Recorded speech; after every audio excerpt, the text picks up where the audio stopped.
ఒకప్పుడు ఎన్నికల్లో రూ. 50 ఇయడం అంటే వామ్మో, తర్వాత 100 ఇయడం అంటే వాయ్యో, తర్వాత 500, 1000, 2000. ఇప్పుడు ఆ మధ్యన కేసీఆర్ గారు కనుక రూ. 5000కి మునుగోడులో తీసుకెళ్లారు. కొన్ని మున్సిపల్ ఎన్నికల టైంలో భారీగా ఇచ్చారన్నటువంటిది కూడా ఉంది. ఆంధ్రప్రదేశ్లో కూడా ఇప్పుడు రేటు పెరిగిపోయింది.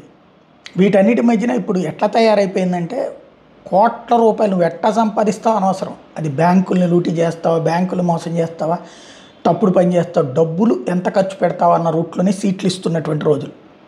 చివరికి ఎమ్మెల్సీ ఎలక్షన్లకు కూడా 50 నుంచి 100 కోట్లు ఖర్చు పెట్టే స్థితి ఇప్పుడు తెలంగాణలో రావడం అన్నటువంటిదే దారుణమైన అంశం. మహబూబ్ నగర్ స్థానిక సంస్థల ఎమ్మెల్సీ ఉప ఎన్నికలకు సంబంధించి పోటీలో బీఆర్ఎస్ నుంచి నవీన్ కుమార్ రెడ్డి, కాంగ్రెస్ నుంచి జీవన్ రెడ్డి, స్వతంత్ర అభ్యర్థిగా సుదర్శన్ గౌడ్. మొత్తం ఉన్నది 1439 మంది.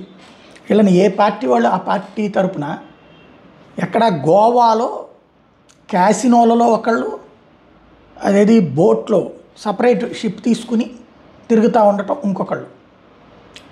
ఈ తరహాలో ఒక్కొక్కరికి మందు తిండి ఏం కావాలంటే అది ఏర్పాటు. సినిమాల్లో చూస్తున్నాం, వింటున్నాం.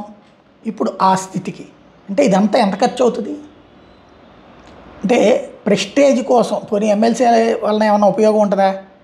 నెలకు వచ్చే 1,50,000, 2 లక్షల జీతం తప్పించి ఏముండదు. ఓ గన్మెన్లు 2 ఇస్తారు, మళ్ళీ వాళ్ళకి మనమే ఖర్చు పెట్టుకోవాలి, ఈ జీతం అటే వెళ్ళిపోద్ది. అలాంటి దశలో మరి ఇంతెంత తగలేస్తున్నారంటే, పవర్ అనే దాని మీద ఎంత ఆతృత, ఎంత పాకులాట ఉంటుంది అన్నది అర్థమవుతుంది.